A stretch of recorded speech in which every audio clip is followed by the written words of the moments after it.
What does the future hold for us? Is it all flowers and paradise in a gaming utopia with plenty of anime to watch? Or is it control in a dystopia full of censorship? I may or may not answer these more questions when we talk a little bit about the future of gaming, the future of anime. My name is Felipe Pereira Sibioni.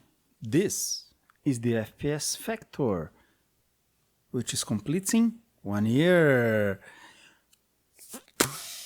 This one doesn't have a sound. Here in Brazil we don't have it. But I do have, of course, a celebration cake for us. Happy birthday, dear FPS channel. Happy birthday to us. I couldn't even see in the camera, but it's 1 year of the channel. Here in Brazil, we have a special tradition. We usually give the first piece of the cake to the most important person in the room. It does spark, yes, lots of jealousy. We love it. We love some drama. And the first piece of cake, of course, goes to you guys, to the viewers.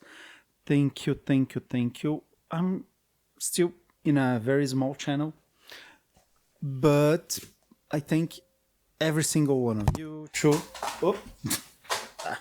It's okay. I'll just take off the floor. I thank every single one of you from the bottom of my heart for watching, for liking, for subscribing, for leaving comments. Also, the criticisms that I received are well received. I aim to improve on this next year onward. Here's to lots more years of the FPS channel. FPS Factor channel. Red Velvet. With that out of the way, can I keep the hat? I didn't. It's a little small for me. There we go. I'll try to balance it. So, this has been a couple of hectic years in anime, in gaming world, because we did have some wins, we did have some losses. Let's talk a little bit about them. In the last couple of years, the gaming industry, especially the AAA, has learned a very, very tough lesson to learn. That you cannot keep selling what the public don't want to buy. We had lots of bad games, Star Wars Outlaws, Vanguard, the Dragon Age game Vanguard. Even before that, we had Mass Effect Andromeda, terrible execution of a game. There are games that do sell even despite being subpar. Some Pokemon games, newer ones come to mind. Unfortunately, I do love me some Pokemon, if you guys didn't know. Couldn't tell. But most of the time, we've been doing an excellent job of protecting ourselves against the greed of the AAA industry, because they will try to get as much money as possible. It's our job, it's our duty as consumers to check. Is this a good product? Does it insult me? Does it try to milk all the money out of me? We still have some very bad habits in the gaming industry, of course. I'm talking about the microtransactions, those Fortnites, etc. It is an online game, so it does get a little bit of a pass because it does get lots of content all throughout time. Same thing with Genshin and other such gacha games, but the microtransactions they're not micro anymore. They're macro. They are too expensive.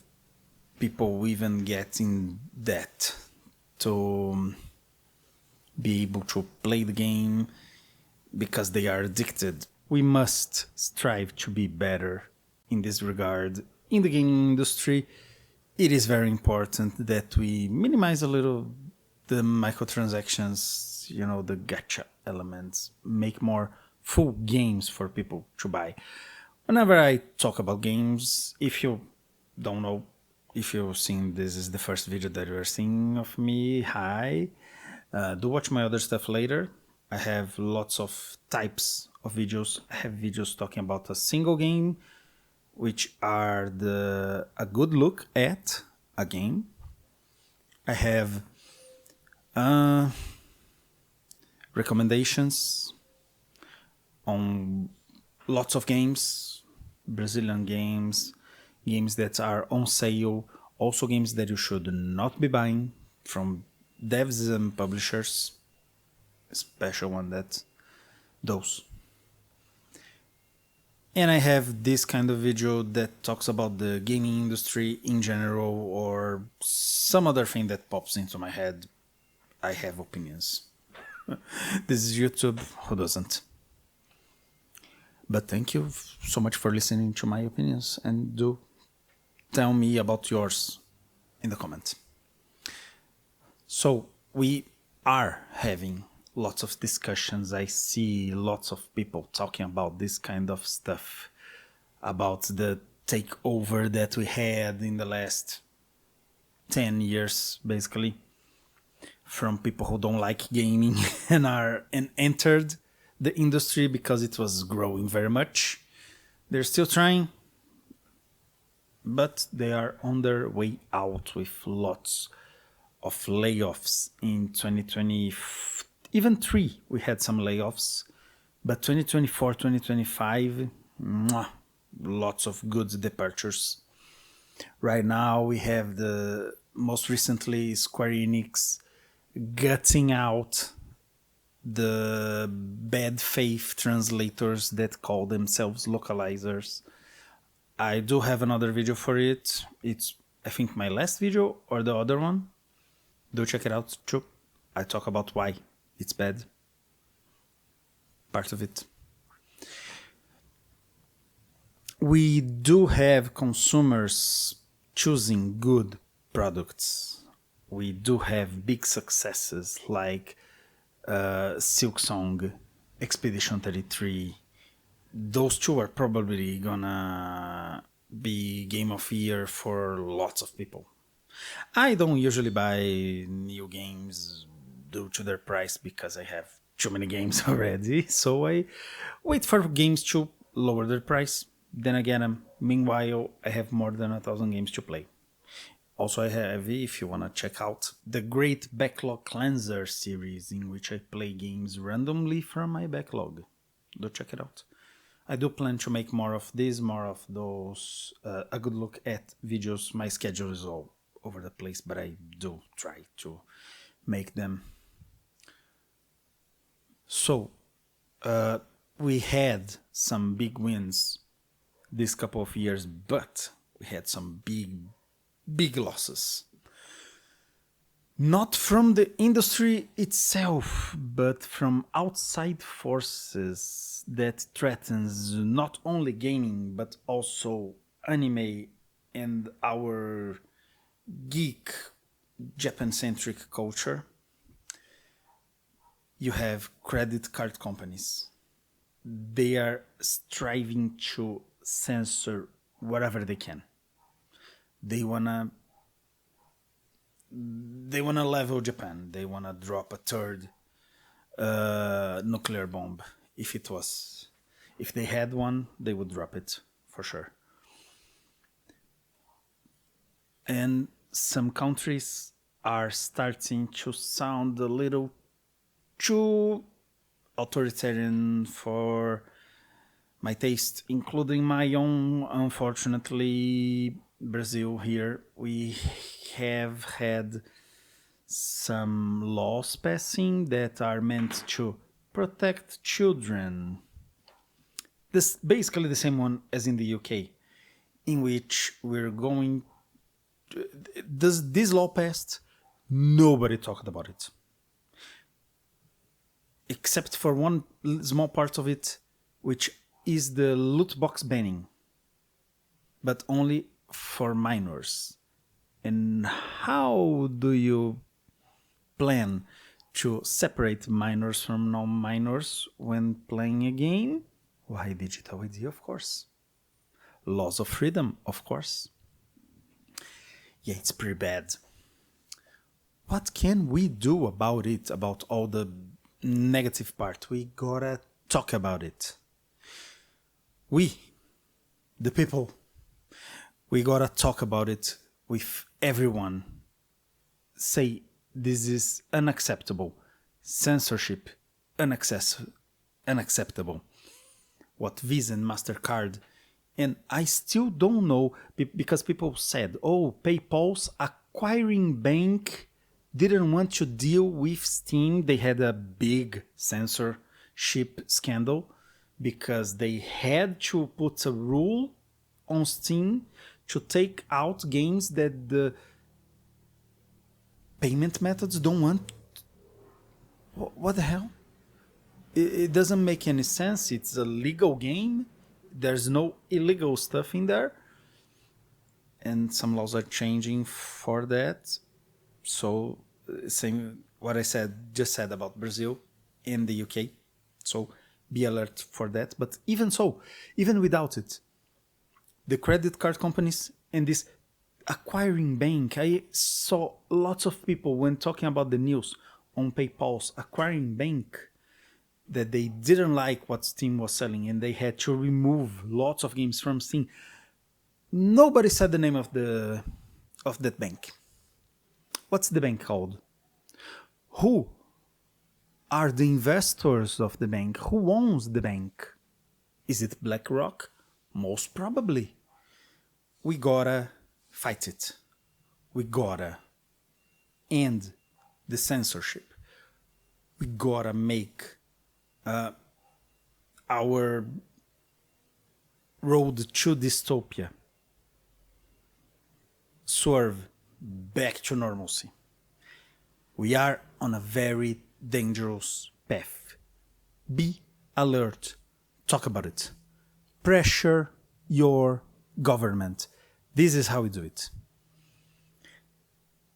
People said, oh, the collective shout group, they pressure the credit card companies to take a stand against violence against women in a video game that harms literally no woman ever, unless you take a physical box. Yeah, I have one here. Unless you take a physical box and throw in the head of a woman, it won't hurt anyone ever. No video game ever hurt a woman. Oh, but it has incest in it. I won't. Just don't commit incest then. Oh, it's about sexual assault. It's going to make men rape women. No, don't rape. Don't kill. There's lots of killing in games. There's reckless driving in Mario Kart. I drive. I don't go around throwing things at other cars. I don't bump into the other cars to gain speed. I don't. Where is it? I don't throw explosives at people. Why? Because I know the difference between fiction and reality. There are lots of people who don't know the difference between fiction and reality. This type of people want to censor stuff because you saw something on a media, on an art piece, anime, manga, video game, you will replicate it. Oh, it's misogyny. Oh, it's sexism. Oh, it's the sexual assault. It's the murder. No, it doesn't. There's even lots of studies showing that violence in real life and violence in video games have no correlation. Absolutely none. There are even studies saying that sexualizing women in a game does not equal to worse treatment of women. It's what people claim. You know, that, oh, those big busty women in a game, they make men look at women as if they were objects. No, it doesn't happen. There are studies that show, that prove it. This is all bullshit. So, if you wanna join the fight, talk to politicians. Here, for example, in Brazil, we have one congressman, I don't remember which kind he is. He is from the video game front. I've sent emails, I've talked to people to send emails to him, to talk to him. And we're kind of trying to start a movement to protect video games, anime, and others that are not still protected as being protected as an art form. This is very important. To protect games and anime as an art form. You can have your etiary classifications, your age restrictions. Sure, I wouldn't want to show to a 7 years old a game that's not meant for them. Even though I did play some of them when I was a kid, not at all. But okay, not my place to judge. Parents who don't want their kids to play violent games, etc. Perhaps the child's not mature enough for that. Some children mature faster than others in certain aspects. So I believe it's up to the parents. Here's a good solution, a quick, easy solution for the digital ID instead. Instead of having a digital ID, you could have a system, for example, where the ISP, you talk to your ISP when you acquire your internet service. You say, oh, this is a house with a kid. Thus, I want full parental control from the ISP. I don't want ever to show nudity. There you go, flagged. It won't show. Then you say, oh, I want parental control. I want to have a password for whenever I go into a content that's not meant for kids. There you go. You have a password without needing to give your ID to the government whenever you're going through the internet. But of course, everyone knows it's not about protecting children, unfortunately. This is just the excuse. Because they want to have full control of all the citizens of what we are doing. It is no surprise that, if I'm not mistaken, 1984 and V for Vendetta both are set in England. Am I mistaken? If I am, it's been a long time since I read 1984, and it's been a minute since I watched V for Vendetta.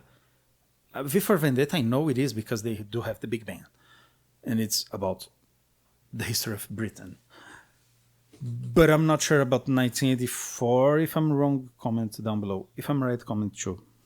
Give me a comment. Give me a like. Give me a subscribe. I do need my channel to grow. I'm 1 year young here in the YouTube space. I don't need to reach for now 100 subscribers, but I do thank every single one of you who are subscribed. Thank you, thank you, thank you. And I think that's it for today. As I said, here's to another year of the FPS Factor. Thank you.